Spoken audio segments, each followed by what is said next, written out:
भव्य राम मंदिर बनकर तैयार हो गया है। प्राण प्रतिष्ठा भी हो चुकी है। किंतु क्या आप जानते हैं राम मंदिर बनाने में एक छोटी सी गिलहरी का क्या योगदान है? जब राम मंदिर परिसर में मजदूर अपना अपना काम कर रहे थे, तभी मजदूरों ने देखा कि एक नन्ही सी गिलहरी पूरे परिसर में उछल कूद कर रही है। मजदूरों ने सोचा गिलहरी है, भोजन की खोज में यहाँ आई होगी।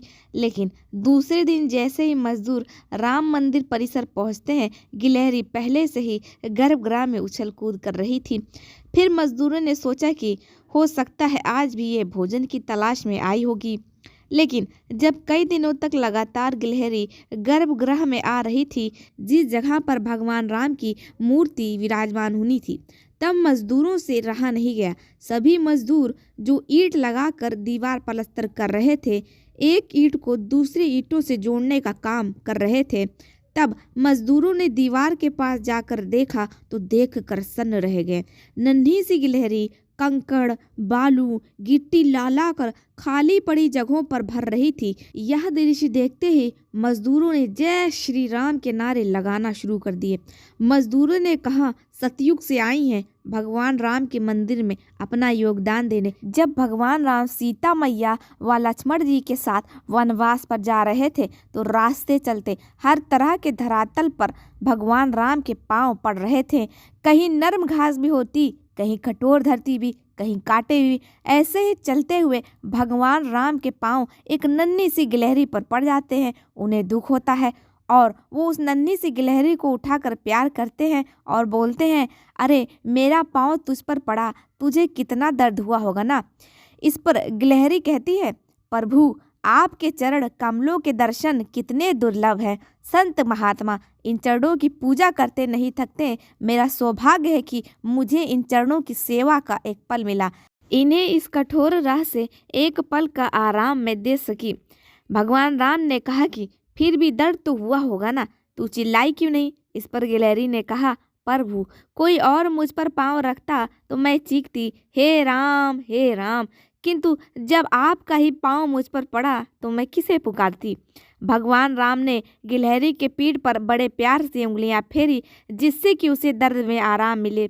अब वह इतनी नन्ही है कि 3 ही उंगलियां फिर सकी। माना जाता है कि इसलिए गिलहरियों के शरीर पर भगवान राम की उंगलियों के निशान आज भी हैं। जब रावण सीता मैया को छल पूर्वक लंका लेकर चला गया था, तब इसी नन्ही सी गिलहरी ने भगवान राम की बहुत सहायता की थी वानरों के साथ मिलकर। और जब भगवान राम का भव्य मंदिर बन रहा हो तो ये गिलहरियां पीछे कैसे रह सकती हैं? आ गई भगवान राम के भव्य मंदिर में अपना सहयोग देने। मेरी ओर से गिलहरियों को नतमस्तक प्रणाम, जिन्होंने भगवान राम के भव्य राम मंदिर बनने में अपना सहयोग दिया, अपना योगदान किया। गिलहरियां अपने मुंह में पानी भी भर कर लाती थीं और जब दीवार सूखने लगती थी तो वो पानी उस पर डाला करती थी, ताकि जो भव्य राम मंदिर है वो 100 ईसा पूर्व तक वैसे ही बना रहे। जैसा कि गिलहरियों ने राम सेतु बनाने में अपना सहयोग किया था, अपना योगदान दिया था, गिलहरियां अपने मुंह में मिट्टियां भरकर लाती थीं और पत्थरों के बीच उनको भर देती थीं।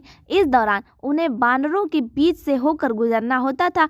वानर भी इन गिलहरियों से तंग आ चुके थे, क्योंकि उन्हें भी गिलहरी को बचाते हुए निकलना होता था।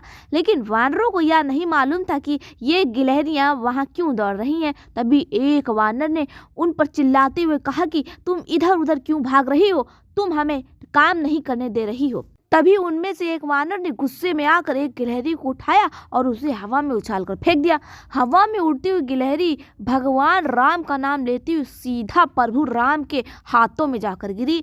प्रभु राम ने स्वयं उसे गिरने से बचाया था। वह जैसे ही उनके हाथों में जाकर गिरी, उसने अपनी आंखें खोली तो भगवान राम को देखते ही वह प्रसन्न हो गई। उसने कहा, जय श्री राम, मेरा जीवन सफल हो गया जो मैं आपके शरण में आई। तब भगवान राम उठते हैं और वानरों से कहते हैं कि तुमने इस गिलहरी को इस तरह से क्यों लज्जित किया।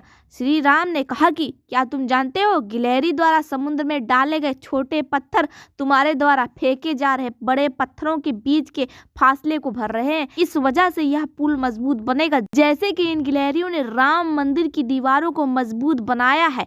यह सुन वानर सेना बहुत ज्यादा ही शर्मिंदा हो गई। उन्होंने भगवान राम और गिलहरी से क्षमा मांगी। गिलहरियों ने भी वानरों को क्षमा कर दिया। गिलहरियों और वानरों की कड़ी मेहनत से राम सेतु पुल बनकर तैयार हो गया। अब भगवान राम सीता मैया को लाने के लिए दुराचारी रावण की लंका की ओर जा रहे हैं। कपिपति बेगी बुलाए, आए जूत तब जूत, नाना बरन अतुल बल, बार वानर भालू बरूद।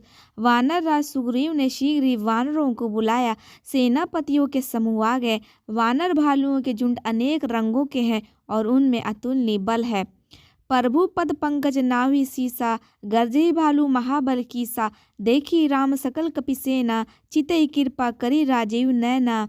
वे प्रभु के चरण कमलों में सिर नवाते हैं। महान बलवान रीछ और वानर गरज रहे हैं। श्री राम जी के वानरों की सारी सेना देखी, तब कमल नेत्रों से कृपा पूर्वक उनकी ओर दृष्टि डाली। राम कृपा बल पाई कपिंदा, भय पंच जुत मनहु गिरिंदा। हर्षि राम तब किन्हा प्याना, सगुन भय सुंदर शुभ नाना। राम कृपा का बल पाकर श्रेष्ठ वानर मानो, पंख वाले बड़े पर्वत हो गए। तब श्री राम जी ने हर्षित होकर प्रस्थान किया। अनेक सुंदर और शुभ शकुन किए। जासु सकल मंगलमय कीति, तासु पयान सगुन यह नीति। प्रभु पयान जाना बैदेही, फरकी बाम अग जनु कहीं देही। जिनकी कीर्ति सब मंगलों से पूर्ण है, उनके प्रस्थान के समय शकुन होना यह नीति है। प्रभु का प्रस्थान जानकी जी ने भी जान लिया। उनके बाएं अंग फड़क फड़क कर मानो कह देते थे, जोई सोई सगुन जानकी ही होई, असगुन भयउ रावण ही सोई। चला कटकू को बरने पारा, गर्जी बानर भालू अपारा।